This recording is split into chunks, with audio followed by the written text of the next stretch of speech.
রেফারির সাহায্য নিয়ে জিতেছে আর্জেন্টিনা। 2026 বিশ্বকাপের ম্যাচটি নাকি আগে থেকেই সাজানো বা ফিক্সড করা ছিল। হ্যাঁ, ঠিকই শুনেছেন। আর্জেন্টিনার কাছে 2-0 গোলে এগিয়ে থেকেও 3-2 ব্যবধানে ম্যাচ হেরে বিদায় নেওয়ার পর এবার বিশ্ব চ্যাম্পিয়নদের বিরুদ্ধে এমন বিস্ফোরক ও অভিযোগ তুললেন মিশরের স্ট্রাইকার মোস্তফা জিকো। আটলান্টা স্টেডিয়াম ছাড়ার সময় ক্ষোভে ফেটে পড়েন তিনি। দাবি করেছেন রেফারি নাকি শুরু থেকে আর্জেন্টিনার পক্ষ নিয়েছিল।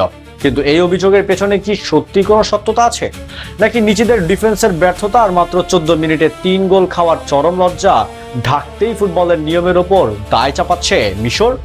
মোহাম্মদ সালাহদের বিদায় করা এই রুদ্ধশ্বাস ম্যাচে মোস্তফা জিকোর তোলা অভিযোগের পেছনের আসল রহস্যটা কি? চলুন এই ভিডিওতে ফুটবল আইনের পাতা খুলে এর নিখুঁত ও যৌক্তিক ব্যবচ্ছেদ করা যাক। তাহলে দেখতে থাকুন।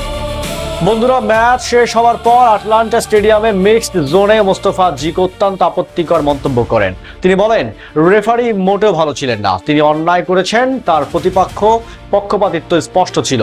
মনে হচ্ছে ম্যাচটি আগে থেকে নির্ধারিত ছিল। আমরা 2-0 ব্যবধানে এগিয়েছিলাম আর তিনি একের পর এক সিদ্ধান্ত আমাদের বিপক্ষে নিচ্ছিলেন।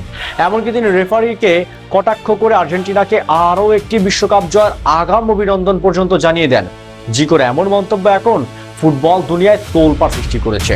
কিন্তু একজন নিরপেক্ষ ফুটবল প্রেমী হিসাবে আমাদের দেখতে হবে মাঠের আসল সত্যতাটা ঠিক কি।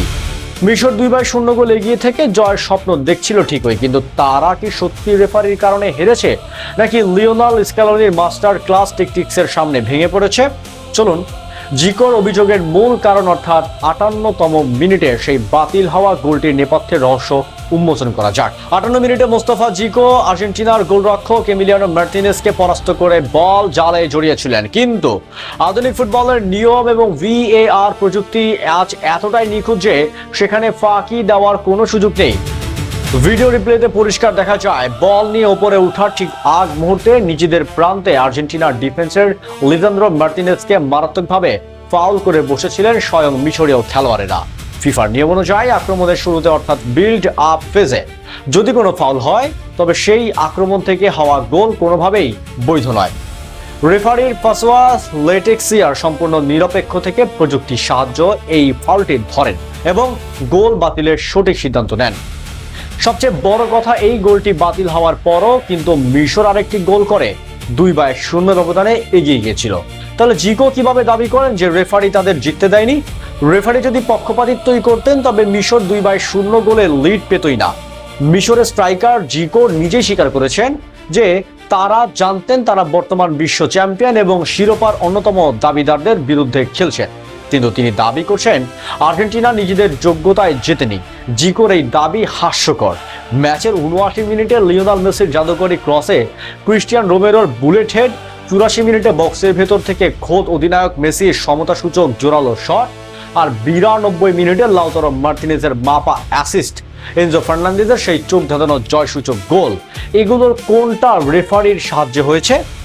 মাত্র 14 মিনিটের এই অবিশ্বাস্য টর্নেডো ঝড়ে মিশরীয় ডিফেন্সকে স্রেফ খড়কুটোর মতো উড়িয়ে দিয়েছে আর্জেন্টিনা। এটি রেফারির দয়া নয়, এটি বিশ্ব চ্যাম্পিয়নদের আসল যোগ্যতা। বন্ধুরা, পরাজয়ের ক্ষত থেকে সেরে উঠতে মিশরের হয়তো বেশ কিছুদিন সময় লাগবে, কিন্তু তাই বলে আর্জেন্টিনার এই মহাকাব্যিক জয়কে ম্যাচ ফিক্সিং বা রেফারির পক্ষপাতিত্ব বলাটা কতটা যৌক্তিক বলে আপনি মনে করেন? মোস্তফা জিকোর বিতর্কিত মন্তব্য নিয়ে আপনার ব্যক্তিগত মতামত কি? আর্জেন্টিনা কি তাদের যোগ্যতায় কোয়ার্টার ফাইনাল যায়নি?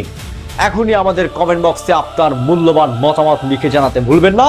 2026 ফিফা বিশ্বকাপের কোয়ার্টার ফাইনালের প্রতি ম্যাচের লাইভ আপডেট এবং সব ইনসাইড খবরের জন্য আমাদের চ্যানেলটি এখনই সাবস্ক্রাইব করে বেল আইকনটি প্রেস করুন। দেখা হচ্ছে পরের ভিডিওতে। ধন্যবাদ।